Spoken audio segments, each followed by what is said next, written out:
شهر رمضان الذي أنزل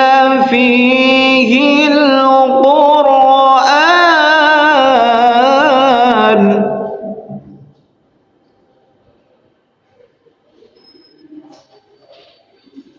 هدى للناس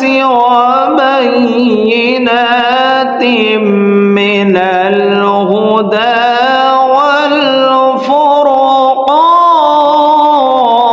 والفرقان